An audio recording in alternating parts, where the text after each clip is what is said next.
여러분 한 주 동안 잘 지내셨어요? 오늘 아침에 정전 있었던 거 아시죠? 갑자기 모든 전기가 여기 지역에 떨어졌더라고요. 그래서 혹시라도 이 건물만 떨어진 게 아닌가 불안한 마음에 밖을 내다보니 어둠이 내렸더라고요. 신호등도 꺼져 있고. 근데 정전이 한 10분, 15분 정도밖에 이어지지 않아서 저희가 예배를 이렇게 잘 드릴 수 있었던 것 같습니다. 여러분, 한국 사회는 언제나 교회의 적대적 환경에 놓여 있었습니다. 그 초기 선교사들과 목회자들의 노력으로 그들의 굉장히 헌신적인 노력으로 한국 사회에서 교회가 선한 영향력을 미치던 때가 있었지만 그것도 상당히 오랜 시간 동안 선한 영향력을 미치던 때가 있었지만 오늘날에는 그 선한 영향력을 상실했다는 것이 분명합니다. 한국 교회는 분명 사회를 선통했습니다. 독립운동하는 사람들의 아주 많은 분들이 신앙을 가지고 있었고 이 나라에서 교육에 그리고 복지에 의료에 자신의 노력을 다해서 헌신했던 분들도 역시 기독교인들이 많았습니다. 그렇지만 그 과정 가운데에서도 한국 사회는 여전히 교회의 적대적인 상황이었습니다. 왜냐하면 한국은 그 기독교 국가가 아니었기 때문에 그렇습니다. 여러분, 우리 신앙의 선배들이 신앙을 얻기 위해 했었던 그 처절한 노력들을 한번 들어보면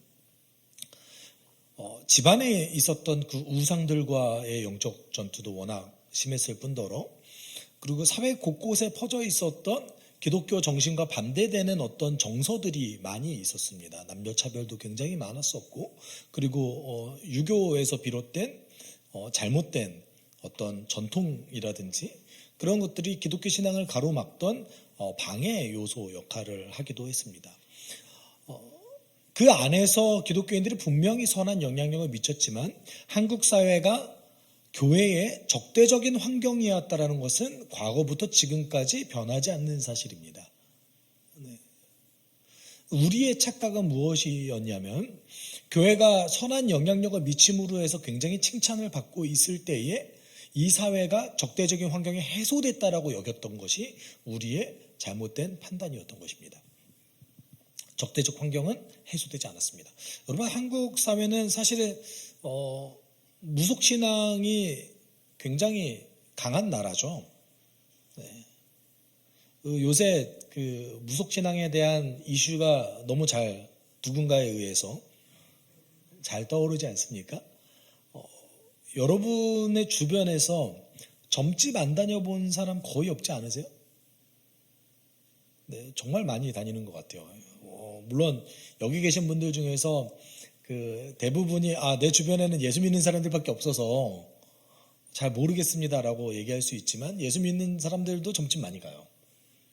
네, 그리고 성경보다 더 잘 믿어요. 네, 세상에 제가 교회 다니면서 점집을 가서 성경보다 그 점집이 무당이 하는 말을 더 잘 믿는 거를 보고 아니 도대체 네, 하나님이 우상보다 못하네 라는 생각이 들 때가 있었습니다. 한국 사회는 무속신앙과 불교, 그다음에 유교가 약간 혼합된 전통을 가지고 있습니다. 그래서 그 한국의 종교를 연구하시는 분들은 이런 말을 해요. 한국에는 모든 종교가 들어오면 다 무속신앙이 된다. 모든 종교가 다 무속신앙화 되어진다라는 말을 들을 정도입니다. 왜냐하면 여러분 그 잘 생각해 보시면 여러분 그 교회 안에서의 신앙생활도 무속신앙의 영향을 굉장히 많이 받았는데 한국 교회가 그만큼 복에 대해서 강조합니다. 네, 복에 대해서 강조해요. 물론 여러분 그 미국 교회도 그 인사말로 God bless you 이래요. 기침하면 bless you 이러잖아요. 네. 복을 강조하지 않는 기독교는 없지만 한국은 유독 더 강조하는 것이 사실입니다. 그리고 그에 반해서 어떤 가치를 가지고 인생을 살아가는지에 대해서 생각보다 무관심합니다. 오늘 내가 예배를 잘 드리는가? 오늘 예배 가운데 어떤 것을 느끼는가? 그리고 그 예배를 통해서, 그리고 나의 신앙생활을 통해서 내가 원했던 기도 제목을 쟁취하는가에 초점이 많이 맞춰져 있습니다. 여러분, 이거 무속신앙이에요. 무속신앙이 이것 때문에 하는 거잖아요. 물론 성경 안에 이 요소가 없는 거 아닙니다. 아버지 되신 하나님께 바랄 수 있죠. 그렇지만 그것이 그리스도인으로 살아가는 그 가치보다 더 우선될 수는 없습니다. 그렇지 않습니까? 만약에 그것이 더 우선된다면 오늘 본문 속에서 등장한 이 바울과 그리고 예수 그리스도의 희생과 12 제자들의 순교와 이것도 다 무엇이 되겠습니까? 성경을 읽으면 주를 위해서 희생한 자들이 그렇게 수도 없이 나오는데 어떻게 그렇게 우리가 얘기할 수 있을까요? 그렇지 않다라는 겁니다. 우리가 왜 이 적대적 환경 속에서 선한 영향력을 상실했는가는 저는 개인적으로는 분별력이 없었기 때문에 그렇다고 생각을 합니다. 이런 관점에서 오늘날의 한국 사회는 교회를 사회 발전을 저해야 하는 집단으로 여기고 있는 것이 사실입니다. 여러분, 그런 시선을 우리가 객관적으로 받아들일 수 있어야 됩니다. 그러니까 우리가 그렇게 본다는 것이 아니라 세상이 이제는 교회를 사회의 발전을 저해하는 집단으로 본다는 것입니다. 기자들의 시선이 그렇죠.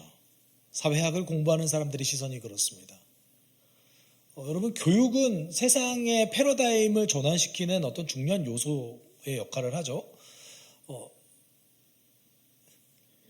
지식인들 중에서 현대 한국교회가 이 나라를 좀 더 긍정적으로 변화시킬 수 있는 역량이 있다라고 여기는 지식인은 없습니다. 이게 우리의 현실입니다. 여러분, 인정하시죠? 오늘날의 한국은 적대적인 환경을 가지고 있습니다. 무엇이요? 복음의 적대적입니다. 그리고 교회와 신앙의 적대적인 환경을 가지고 있는 것이 사실입니다. 여러분, 오늘 본문 속에서는 이런 관점에서 로마 정부와 권력자들에게 전혀 해로운 존재로 인식되지 않은 교회의 모습에 대해서 다루고 있습니다. 그리고 우리는 그 과정을 통해서 여러분, 유대인들이 바울을 고발했지만 오히려 그 고발이 교회에 더 이로움을 주는 상황까지 벌어지는 모습을 오늘 본문 속에서 이야기하고 있습니다. 도대체 어디서요? 라고 얘기하신다면 말씀을 끝까지 잘 들어보시면 됩니다. 우리는 그 과정을 함께 살펴보면서 복음의 적대적 환경을 살아가는 우리의 삶을 조금 점검해 봤으면 좋겠습니다. 여러분, 바울은 그동안 선교 전략을 회당 중심으로 선교를 했죠. 그런데 고린도에서 자신의 선교 전략을 완전히 수정해서 이제는 유대인과 전혀 상관없는 타 민족에게만 복음을 전하기 시작했습니다. 그리고 예수께서는 환상을 통해서 바울에게 그 선교 전략이 옳다, 내가 너를 지지한다, 너를 보호하겠다 라고 확증해 주시죠. 그래서 유대가 없을 정도로 긴 시간 동안 1년 6개월이라는 시간 동안 고린도에 머물면서 바울은 고린도 교회를 세웠고 그리고 하나님의 말씀을 전했습니다. 그러나 고린도에 살고 있는 유대 사회는 바울의 이런 그 모습을 계속 지켜볼 수만은 없었던 것 같습니다. 그래서 바울을 고발하죠. 12, 13절에 이렇게 얘기합니다. 그러나 갈리오가 아가야주 총독으로 있을 때에 유대 사람이 한패가 되어 바울에게 달려들어 그를 재판정으로 끌고 가서 이 사람은 법을 어기면서 하나님을 공경하라고 사람들을 선동하고 있습니다 하고 말하였다. 여러분, 12, 13절에서 유대인들이 바울을 고발합니다. 여기 등장하는 갈리오 총독은 그 역사의 기록에서 많이 등장하는 사람입니다. 실제 로마에서 유명인이기도 해요. 그 갈리오 총독의 아버지 이름이 세네카인데 로마 사회 내에서 웅변가로 유명했습니다. 그리고 재밌는 것은 그 갈리오의 그 형제, 자신의 형 이름도 세네카였어요. 그런데 그 이 집안에서 갈리오 총독의 형이었던 세네카가 제일 유명해요. 스콜라 철학자 세네카입니다. 이 세네카가 아주 지독한 반유대주의자로 유명한 사람입니다. 유대인들 별로 안 좋아했어요. 그래서 유대인들을 뭐라고 했냐면 저주받은 민족이라고 얘기했습니다. 네. 여러분, 그 로마 정부 또는 로마 권력자를 지지하는 그 지식인들은 유대인들을 좋아했을까요? 싫어했을까요? 별로 좋아하지 않았습니다. 여러분, 그 로마와 그리스 문명이 가장 사랑하는 어떤 것이 있죠. 그것이 무엇입니까? 그들의 신화와 철학이었습니다. 그들의 신화와 철학. 그런데 유대교는 어떤 종교였죠? 하나님 외에 다른 신을 다 우상으로 섬기는, 우상으로 여기는 종교였습니다. 유일신론을 갖고 있었죠. 다신교 국가였던 로마 제국이 그리고 그것을 신봉하고 그에 대한 철학을 제공했던 로마의 지식인들이 유대인들을 좋아할 리가 없습니다. 여러분, 그 로마 철학자였던 키케로 같은 경우는 야만적인 미신을 섬기는 유대인이라고 얘기하기도 했습니다.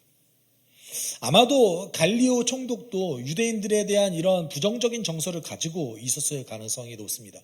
그럼에도 불구하고 총독이었던 갈리오가 이런 유대인들의 고발을 들어줬던 이유가 있습니다. 여러분 잘 생각해 보세요. 지금 유대인이 누구를 고발했어요? 바울을 고발했습니다. 바울이 뭐라고 아가야 주 전체에 총독이 나서서 재판까지 해줘요? 유대인들의 민원을 지금 총독이 나서서 들어주고 있는 거예요. 이게 원래라면 잘 생각해 보세요. 바울 정도의 인물, 뭐 엄청 대단한 어떤 영향력을 끼치는 사람이 아닌데 바울 정도 인물에 대한 고발은 그냥 지역에 있는 재판관이 마무리하면 됩니다. 그런데 우리로 따지면 1심 재판을 대법원장이 한 거예요. 그렇잖아요. 1심 재판을 대법원장이 한 거나 마찬가지예요. 왜 아가야의 총독이었던 갈리오가 유대인들의 이런 그 고발을 들어줬을까요? 왜냐하면 갈리오가 역사 기록에 남았는데 갈리오가 이 주의 총독으로 있었던 때가 AD 51년에서 52년 사이입니다. 한 2년 정도 총독으로 있었어요.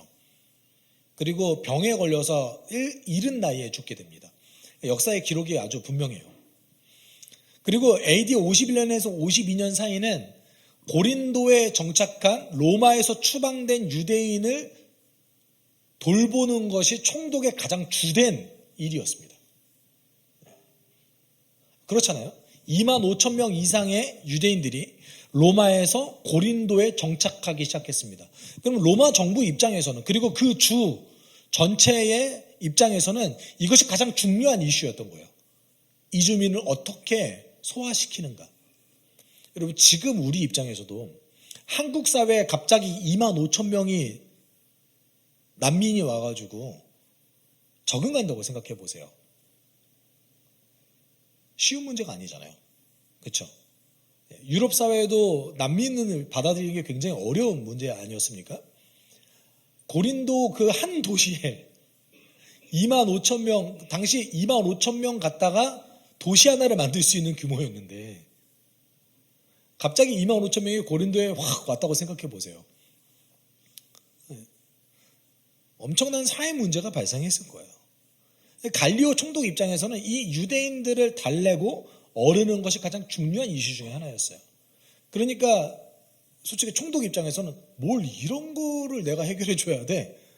라고 생각했겠지만 그렇지만 어쩔 수 없이 나섰던 거죠. 어떻게 고발했습니까? 이 사람은 법을 어기면서 하나님을 공경하라고 사람들을 선동하고 있습니다. 라고 유대인들이 고발했습니다. 그럼 여기서 얘기하는 법이 로마 법일까요? 율법일까요?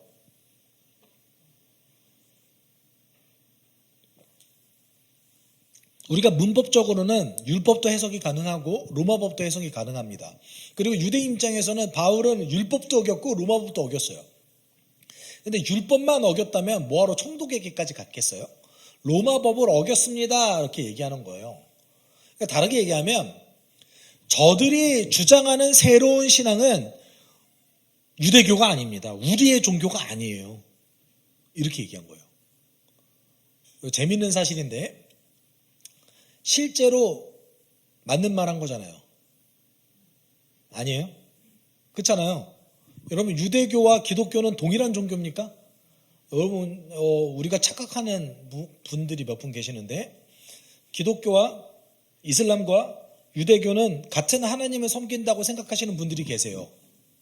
혹시 계십니까? 네. 그렇게 주장하는 분들이 덜어 있죠. 그렇죠? 네. 알라도 하나님이고 야훼도 하나님이고 우리가 믿는 하나님도 하나님이라고 아닙니다, 여러분. 아셨죠? 기독교의 하나님의 가장 두드러진 정체성은 삼위일체입니다. 모든 종교에도 구원자가 있습니다. 모든 종교에도 기도가 있습니다. 모든 종교에는 자기들만의 경전이 있습니다. 여러분 삼위일체가 기독교의 정체성이에요. 세 분 하나님이 하나 되신다라는 것.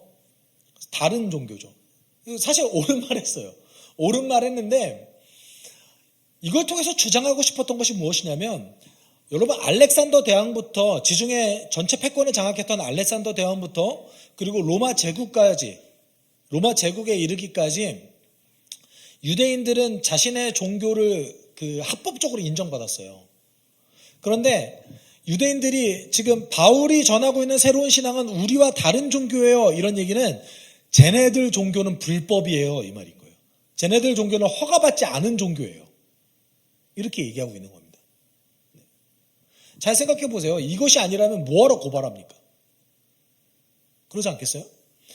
원래 로마의 종교법은 허가받지 않은 종교에 대해서 탄압을 했습니다. 왜냐하면 종교가 때로는 잘못 다뤘을 때 사회에 엄청난 문제를 야기할 수 있기 때문에 허가받지 않은 종교에 대해서는 그렇게 관대하지 않았습니다. 로마가. 그런데 지금 아주 치명적인 고발을 한 거나 마찬가지예요. 저들은 불법이에요. 그런데 잘 생각해 보십시오. 정치인들 입장에서 이렇게 종파 간의 갈등에 개입하는 걸 좋아할까요? 싫어할까요? 여러분, 정치인들 중에서 종교 문제에 개입하고 싶어하는 정치인 있습니까? 없습니까? 없어요. 그 누구도 없습니다. 네. 여러분, 아무리 신앙이 있는 대통령이 있다 할지라도 그 대통령이 한국에서 불교를 탄압할 수 있습니까? 때로는 스님도 만나고 신부들도 만나고 이래야 되는 거 아닙니까? 맞죠? 네. 그러니까 정치인들은 종교 문제에 개입하기 싫어하죠. 당연히 갈리오도 그랬습니다. 네. 갈리오도 그래서 여기에 개입하지 않겠다라고 선언하죠. 근데 제가 궁금한 점이 하나 뭐였냐면 여러분 잘 생각해 보세요. 바울이 지금 유대인에게 복음을 전했습니까? 안 전했습니까? 안 전했어요. 이방인들만 대상으로 복음을 전했어요. 그런데 왜 유대인들이 나서서 고발했을까요? 그것도 1년 6개월이 지나서. 네. 오늘 본문에 그 힌트가 있는데 바울의 복음 전파가 처음에는 유대인들의 아주 극심한 저항에 부딪혀서 유대인들에게 큰 영향을 미치지 못했던 것이 사실입니다. 그런데 시간이 지나면서 유대인들에게 영향을 미쳤던 것 같아요. 그 증거가 오늘 본문 속에서 등장하는데 여러분 8절과 17절에 그 증거가 등장합니다. 8절에 회당장 그리스보는 그의 온 집안 식구와 함께 주님을 믿는 신자가 되었다라고 얘기합니다. 회당장이 누굽니까? 유대인이 예배드리는 그 회당의 전체 장이에요. 우리로 따지면 목사의 역할을 하는 사람이에요. 물론 제사장은 아니었지만 적어도 회당장은 그 예배드리고 있는 그 공동체의 중심적인 역할을 하는 사람이었습니다. 그런데 그 사람이 누구를 믿었대요? 예수를 믿었대요. 여러분 고린도전서에 보면 이 그리스보라는 사람이 고린도 교회에 바울이 세례를 준 2명 중에 한 명입니다. 유일하게 바울의 고린도 교회에 2명만 세례를 줬거든요. 그 중에 한 명이 그리스보라는 사람입니다. 그런데 그 이후에 시간이 지나서 오늘 본문의 17절에 이런 내용이 등장합니다. 그들은 회당장 소수대네를 붙들어다가 재판정 앞에서 때렸다. 어떤 사람이 이렇게 주장합니다. 그리스보와 소수대네는 같은 사람이었을 것이다 라고 주장하는데 저는 그렇게 생각하지 않습니다. 왜냐하면 고린도 전서에서도 소수대네와 그리스보를 구분하고 있습니다.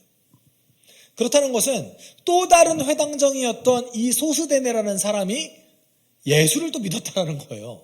이 유대 사회에 점점 더 이 복음의 영향력이 증가하기 시작했던 것이고, 적어도 그 자신들이 가지고 있었던 열성주의 또는 민족주의를 벗어나서 말씀 중심으로 살아가고자 했던 사람들은 바울의 그 복음 전파가 설득력이 있게 들렸던 거예요. 물론 여러분, 그 고린도 지역 그 도시 안에서 회당이 여러 개 있었을 거예요. 왜냐하면 유대인들은 전부 다 회당을 갔기 때문에 회당이 한두 개가 아니었을 가능성이 높습니다. 그런데 어찌되었건 회당장조차 예수를 믿기 시작하는 일들이 벌어지는 거예요. 심지어 여러분 무엇을 감수한 겁니까? 회당장이면 유대 사회에서 굉장히 장로로서 인정받는 어떤 그 영향력 있는 사람이었어요. 그런데 회당장의 그 위치에서 쫓겨나고 길거리에서 매 맞으면서 멸시받는 것을 감수하고서라도 예수 믿는 것에 동참했단 말이죠. 여기 등장하는 소수대네는 고린도 전서를 같이 저술했던 사람입니다. 고린도 전서의 공동 저자가 소수대네예요. 근데 유대인들이 이제 회심을 해서 바울의 복음을 받아들이기 시작했고, 그리고 그것에 전념하기 시작하는 사람들이 등장한 거예요. 여기에 유대인들은 위기감을 느꼈습니다. 야, 쟤네들 안 되겠다. 완전히 이 도시 안에서 추출해버려야겠다. 그래서 썼던 방법이 이 도시 안에서 교회를 불법으로 만들자였습니다. 그리고 당시 로마 정부는 고린도에 정착한 유대인들에게 어떤 혜택을 부여할 수밖에 없었고, 그리고 갈리오 총독 역시도 유대인의 눈치를 아예 안 볼 수는 없었어요. 그리고 교회는 소수였습니다. 이 정도면은 받아들일 만하죠. 이 정도면 받아들일 만하지 않습니까? 그렇죠. 이게 한번 성공했던 역사가 있어요. 이렇게 로마 총독과 정치인들을 협박해가지고 자신들의 어떤 이득을 관철하기 위해서 노력했고, 그것을 성공했던 역사가 한 번 있었습니다. 언제입니까? 예수가 죽었을 때. 유대인들이 때로 몰려가서 빌라도 총독을 협박했죠. 그때 빌라도가 어떤 태도를 취했습니까? 난 관여하지 않을게 라고 얘기하면서 슬쩍 유대인의 민원을 들어줬죠. 근데 오늘 이 갈리오 총독은 그래도 빌라도보다는 조금 더 줏대가 있었던 것 같아요. 그래서 바울 보고 뭐라고 얘기하냐면, 이 사람이 해를 끼친 것을 난 모르겠다. 이 사람이 어떤 범죄를 저지르는지 난 잘 모르겠다. 그리고 15절에 이렇게 얘기해요. 우리 같이 읽어볼까요? 그러나 문제가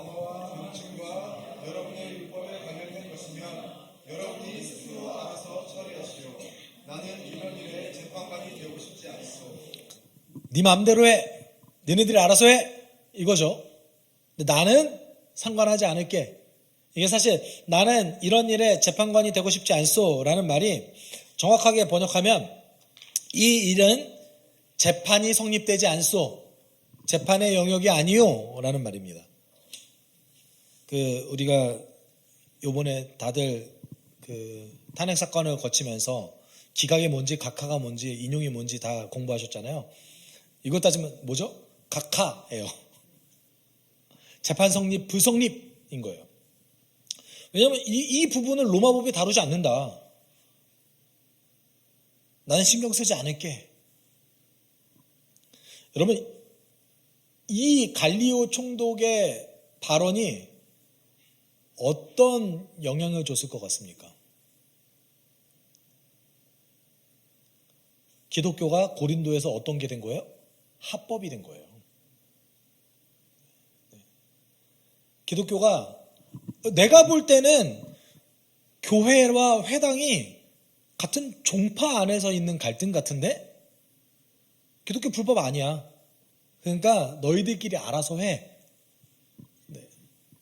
그러니까 유대인들의 이 어떤 고발이 오히려 교회에 도움이 된 상황이 된 거예요. 네. 어쩌면 건들지 않았으면 로마 정부는 교회를 위협적인 존재로 받아들였을 수도 있습니다. 나중에 가서는. 그런데 유대인들이 고발함으로 해서 야, 이거는 유대인들과 교회 사이에 있는 갈등이구나. 아, 이거 내가 관여하면 안 되겠다. 이렇게 생각했던 거예요. 그리고 실제로 이런 사례가 한 번 더 있었는데 로마 시 안에서 유대인들과 교회 안에서 갈등이 있었어요. 이때 황제였던 글라우디우가 관여하지 않았습니다. 관여하지 않고 다 동일한 종파로 본 다음에 유대인들 전체를 쫓아내버렸어요. 그러니까 이런 사례가 한 번 있으니까 얘네들도 어차피 종파 갈등이 있네. 내가 관여하면 안 되겠다. 그래서 난 관여하지 않을게. 이건 재판이 성립되지 않아.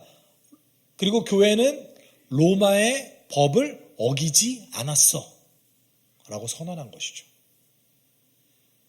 여러분, 이걸 우리가 전화위복이라고 하죠.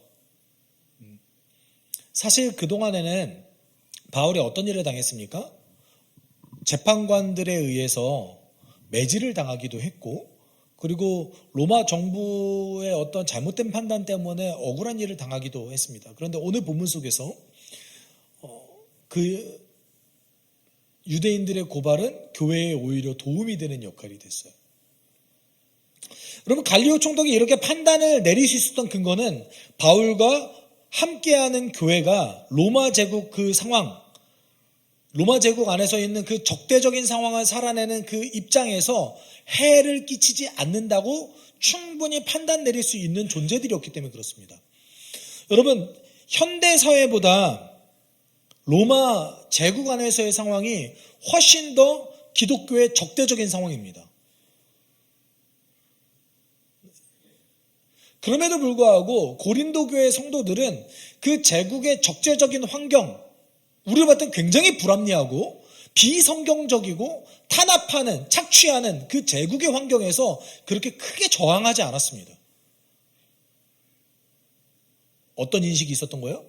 우리는 지금 복음의 적대적인 환경을 살아내고 있다라는 인식이 있었기 때문에 그렇습니다.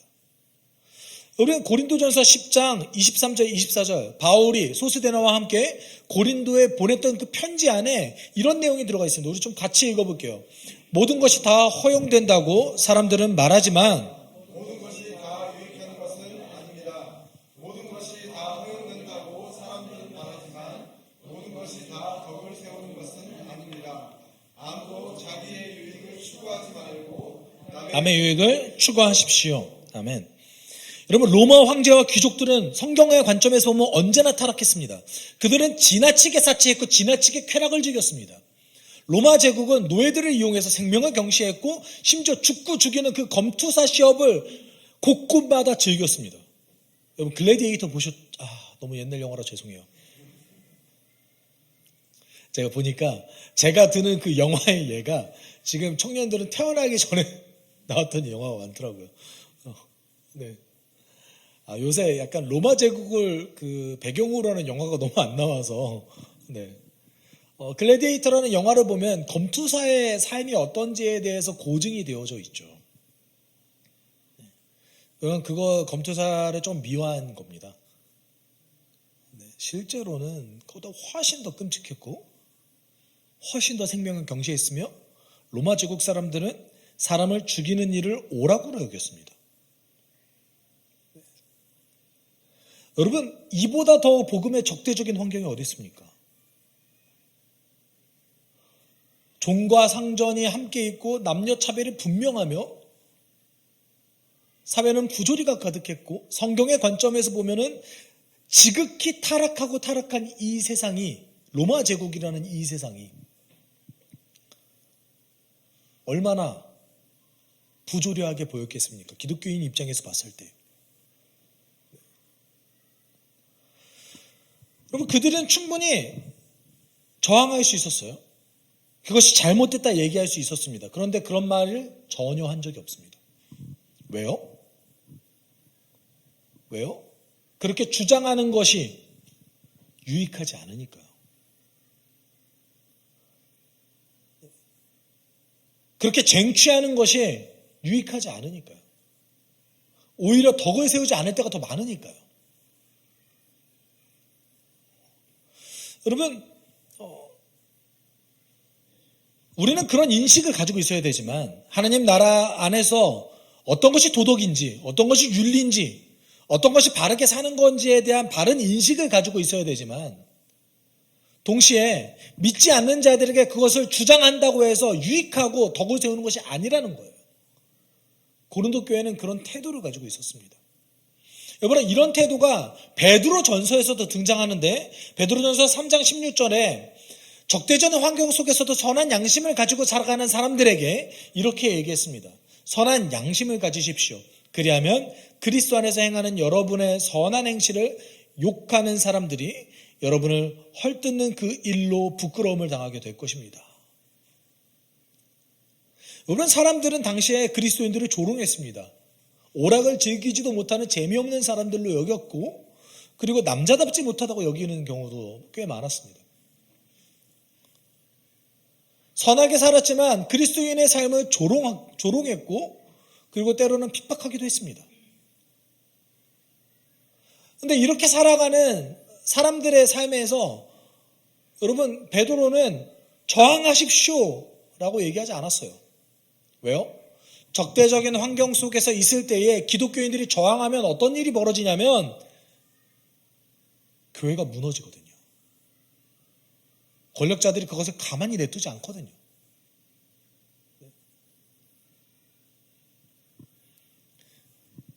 교인들의 저항은 교회 안에서 그들과는 전혀 다른 대안이 될 수 있는 공동체를 형성하는 것이 그들의 유일한 저항이었습니다. 적어도 교회에서만큼은 차별이 없고, 적어도 교회에서만큼은 남자와 여자가 함께 공존하며, 적어도 교회에서만큼은 종과 상전이 함께하며 서로 사랑할 수 있는 공동체를 구성하는 것이 그들의 유일한 저항이었습니다. 여러분, 오늘 갈리오가 로마 제국 안에서 있는 이 적대적인 환경 속에서 고린도 교회를 해를 끼치지 않는 존재라고 여겼던 이유는 무엇입니까? 그들이 정말로 그런 주장을 하지 않았기 때문에 그렇습니다. 여러분, 복음 안에서 모든 것이 가합니다. 모든 것이 가능합니다. 솔직히 말할까요? 솔직히 얘기 안 할게요. 또 누군가를 이거 오해할 수도 있으니까. 네. 여러분, 그 종교개혁자들의 문헌을 보면 굉장히 충격적인 이야기들이 몇 개 있습니다. 네.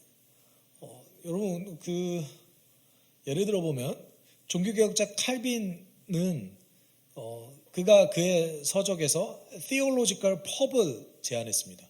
말도 안 되죠? 펍이 뭐예요? 맥주 마시는 그런 곳이에요. 그곳에서 신학적 토론을 하자 이렇게 얘기했어요. 우리로 따지면 호프집 세우는데 거기엔 신학적 토론만 가능해. 만약에 한국교회에 그런 거 세워봤다고 생각해 보세요. 저희 교단법에 의하면 저는 면직입니다. 물론 저는 지금 현재 상황에서 그거 불가능하다고 생각합니다. 적절하지도 않다고 생각합니다. 다만 복음 안에서 모든 것이 가하지만 모든 것이 다 유익하지 않습니다. 여러분, 율법대로 살아가는 거 나쁩니까? 그렇죠. 율법대로 정죄하는 게 나쁜 거죠. 율법은 누구를 위해서 있는 겁니까? 우리를 위해서 있는 거죠. 주일날 예배 드리는 것, 함께 말씀을 읽는 것, 이거 다 우리의 유익을 위한 거 아닙니까? 덕을 세우기 위한 것 아닙니까? 네. 그런데 이것을 정말 확대 해석해서 유대인들처럼 이 나라가 부도덕하니까 기독교의 정신을 가지고 이 나라를 변혁시켜야겠다. 우리가 저거를 변화시켜야지. 이런 마음까지는 가질 수 있다고 생각합니다. 그럼 그 방법은 어떻게 해야 됩니까? 딱 한 가지 방법밖에 없어요. 뭐예요? 사랑, 희생, 섬김.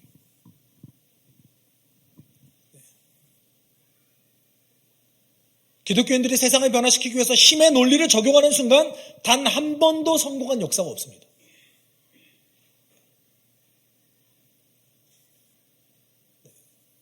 고린도 교회는 이 적대적 환경을 살아가는 그런 인생에 대해서 확실히 인식하고 있었습니다.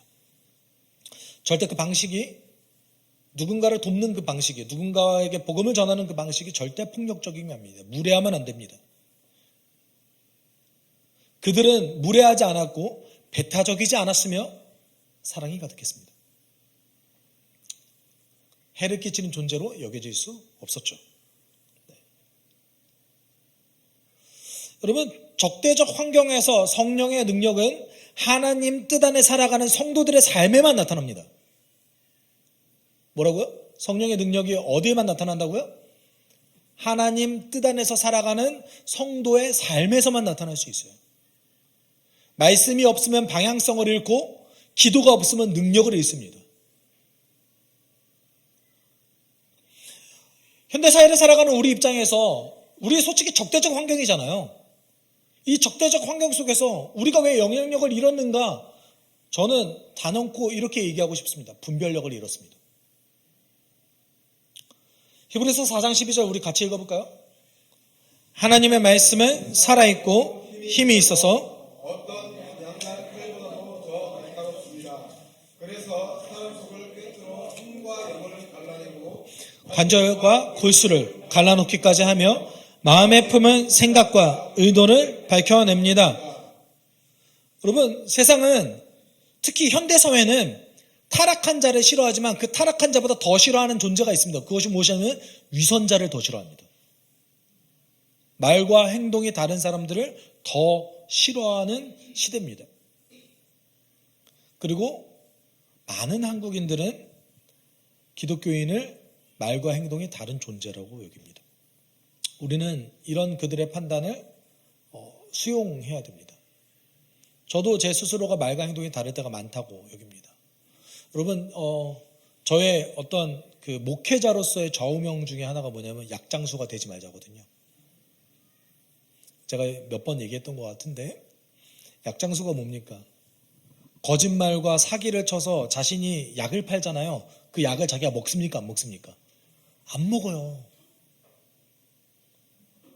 여러분, 우리가 말로는 예수가 주님이다라고 얘기하는데 우리의 모든 영역에서 예수가 주가 되지 않는다면 약장수와 다를 것이 무엇이 있겠습니까? 나는 먹지 않는데 남에게 다른 약을 팔고 있는 거잖아요. 적대적 환경 속에서 우리가 능력을 발휘할 수 있는 유일한 길 무엇입니까? 말씀대로 살아가는 거예요.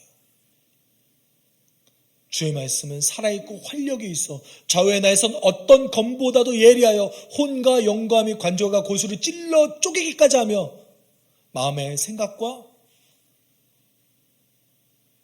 뜻을 판단하니. 좌우의 날선검이 무엇입니까? 사단의 괴계를 무찌르는 영적 무기가 되고 나를 찔러서 나의 생각을 판단하는 거예요. 여러분, 그럼에도 불구하고 우리는 하나님 말씀 솔직히 말하면 그렇게 사랑하지 않는 것 같습니다. 하나님의 말씀을 읽고 묵상하는 훈련이 전혀 되어 있지 않는 어린 그리스도인이 교회 안에 정말 너무나 많이 있습니다. 그들이 한글을 읽을 수 있음에도 불구하고 성경이 여러분 어렵다고 얘기하지만 반복해서 읽으면 생각보다 또 그렇게 어려운 글이 아닙니다. 모두가 다 이해할 수 있는 능력이 있음에도 불구하고 여러분, 성경처럼 놀라운 경전이 어디 있습니까? 지식이 있는 자면 지식이 있는 자에게, 지식이 없는 자면 지식이 없는 자에게 다 영향을 미치고 있지 않습니까?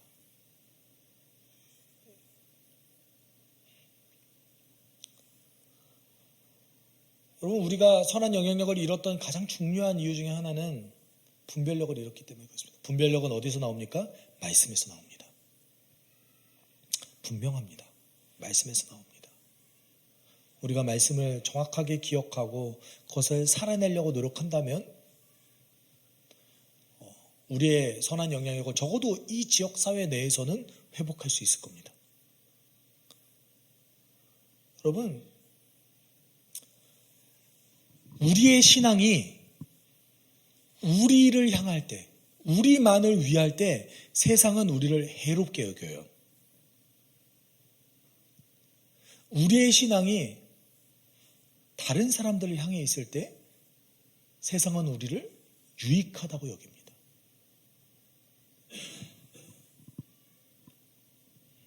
저는 우리가 이 적대적 환경을 살아내는 그리스도인으로서 모두에게 유익한 존재가 되길 소망합니다. 우리는 같이 기도할까요? 우리에게 분별력이 필요합니다. 우리가 세상의 깨짐을 보면서 안타까워하고 기도해야 되지만 그 문제를 가지고 지혜롭게 행동할 필요가 있습니다. 모든 것이 가하나 모든 것이 유익하지 않으며 또 모든 것이 덕을 세우는 것은 아닙니다. 하나님, 주의 말씀 안에서 우리가 분별력을 가질 수 있게 주님 도와주십시오.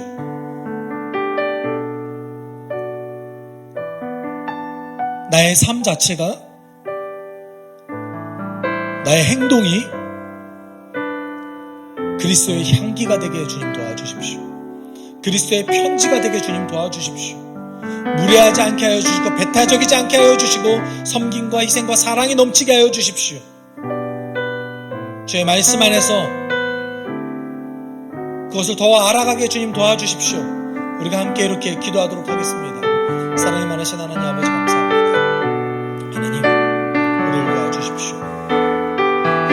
하나님, 한국교회 현실을 보면 이 적대적 환경 속에서조차 하나님 자신의 유익을 구하며 모든 신앙의 유익이 자기만을 향한다는 것을 우리는 발견하게 됩니다. 하나님, 그랬을 때 세상이 우리를 해로운 존재로 여긴다는 것을 우리는 기억하게 하여 주십시오. 하나님, 교회만을 위해서 있는 것이 아니라 하나님 세상을 충만케 하시는 하나님의 충만한 존재로서 대안을 제공하고 하나님 최소한의 저항으로서 이 안에 서로 사랑하는 것이 가득하는 그런 공동체됨을 믿습니다. 도와주십시오. 그런 주간을 맞이하는 이곳에서 하나님, 우리는 참을 순간에 분별력을 함께 배웁니다. 주의 말씀 안에서 방향성을 찾게 하여 주시고 기도하면서 그 말씀대로 그 방향성대로 살아갈 수 있는 힘과 능력을 얻을 수 있게 우리를 인도하여 주십시오. 하나님, 우리를 도와주십시오. 우리가 성령의 인도하심 따라서 가게 해주어 도와주십시오. 지금 이 순간에도 하나님, 우리의 부족한 문제 때문에 교회의 장애물 때문에 하나님 신앙을 잃어버리는 병원들 적대적인 환경에 스스로 만들어내는 안타까운 상황들에 말해주고 있습니다.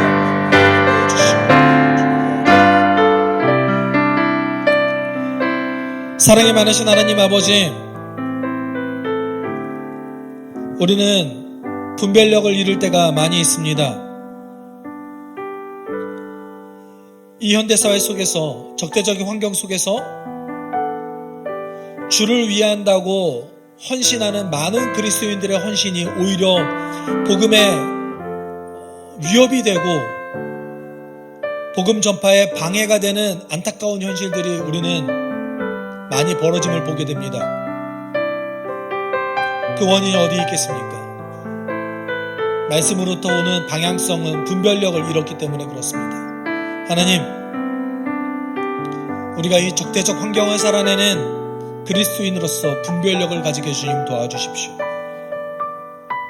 인내하게 하여 주시고 희생과 사랑과 섬김이 내 삶 속에서 훈련되게 하여 주십시오. 우리의 신앙이 우리의 유익을 구하지 않게 하여 주시고 모든 사람의 내 주변에 남의 유익을 구할 수 있는 신앙 되게 하여 주십시오. 모든 것 감사드리며 거룩하신 예수 그리스도의 이름으로 기도드립니다. 아멘. 주 예수 그리스도의 은혜와 하나님의 사랑과 성령의 교통하심이 주 안에서 적대적 환경을 살아냄에도 불구하고 주의 영광과 그리스도의 향기를 드러내길 소망하는 숲속교회 성도들 위해 그들의 한 주간의 삶 가운데 함께 있을지어다. 아멘.